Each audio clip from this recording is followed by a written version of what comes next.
Purdue basketball. In '87, they won the Big Ten. In '88, they were able to win the Big Ten again.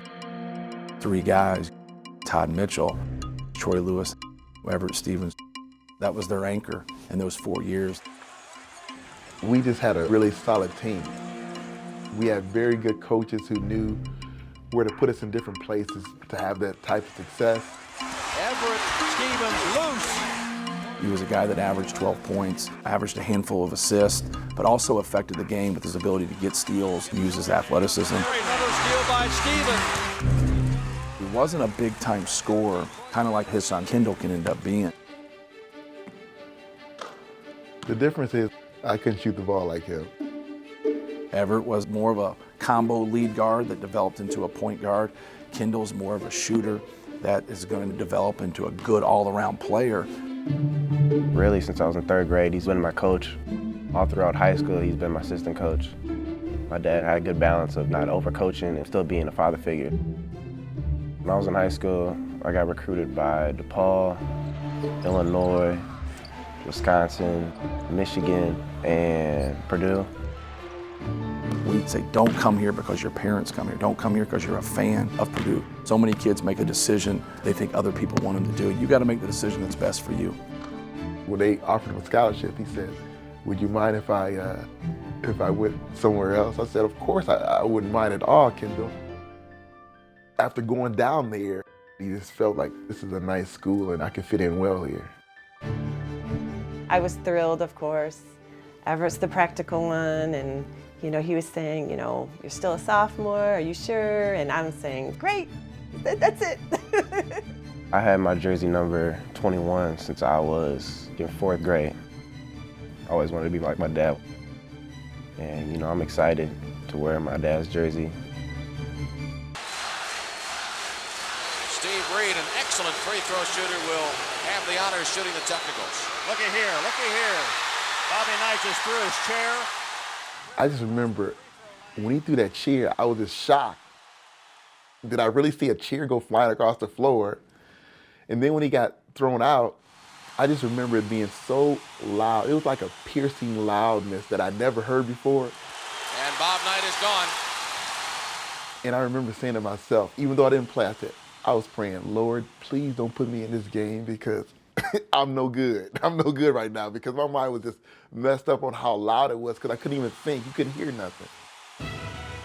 Purdue Boilermakers defeat the Indiana Hoosiers. So, of course, winning was, just icing on the cake. Being Purdue fans, you're always hearing about your love for Purdue, but also, going against Indiana. Because that's the way it is. That's the way the rivalry is. You root for Purdue and you root against Indiana.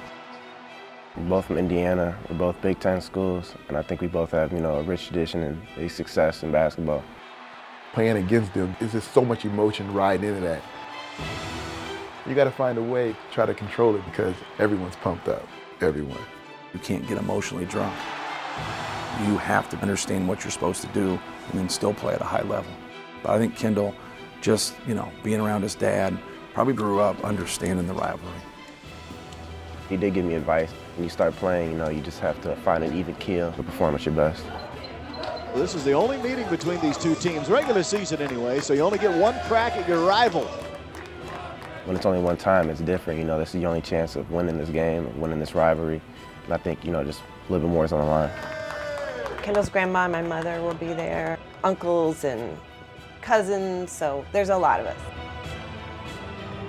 I'm coaching at 6 o'clock at Batavia, but before I take off to go to Batavia, I'll be sitting in my living room watching at least half the game. It's definitely going to be packed. It's going to be loud. Everyone's going to be excited for us to get this win.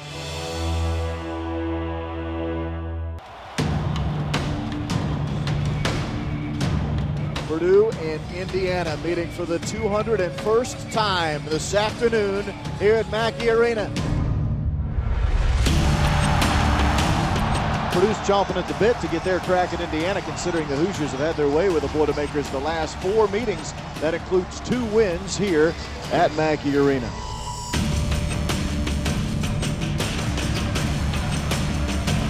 Sheehy out on the run. Drives inside, puts it up and in. Stevens never really made an attempt to stop the ball or defense on this part. Here comes Carter. 3-on-1. Ahead to Tyrone. Puts it up. He missed it. Tipped up and in. Good. Kendall Stevens tipped it in. Now to Farrell. Shoots an open three. He was fouled, and the bucket counts. He was fouled by Carter. Goes around Stevens. Puts it up. Blocked by Stevens. Off to Bryson Scott. Quickly down the court. Drives to the basket. Feels it outside. Then a three by Tyrone Johnson is good.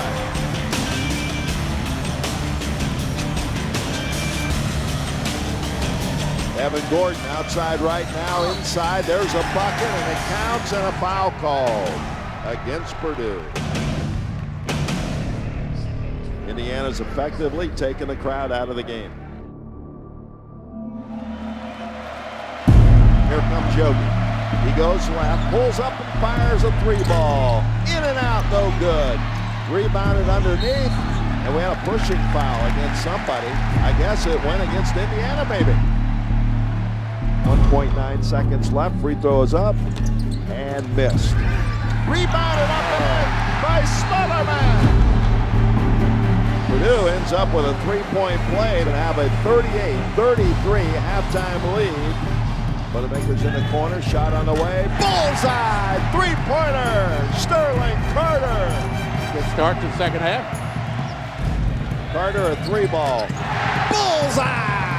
Just like that, Purdue has just blown it up. Ronnie Johnson, fast break ahead to Scott. Underneath, bucket made by Pat. Boilermakers lead 50-34. Purdue on a 17-1 run. The end of the first half, start of the second half. Pass to Stevens, shoots a three. Bullseye! Boilermakers' biggest lead of the game, 61-42. Carter, three ball. Good! Oh my! It's been Purdue's best game of the year. The crowd recognizes that with standing ovation. Final score at Mackey Arena today. Purdue 82, Indiana 64.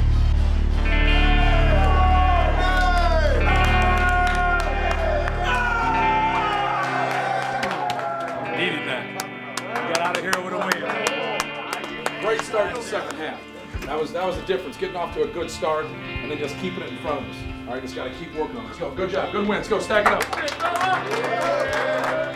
Nothing like revenge, baby. Nothing like revenge. Nothing like revenge. We needed that win. Man, he's got it, sir.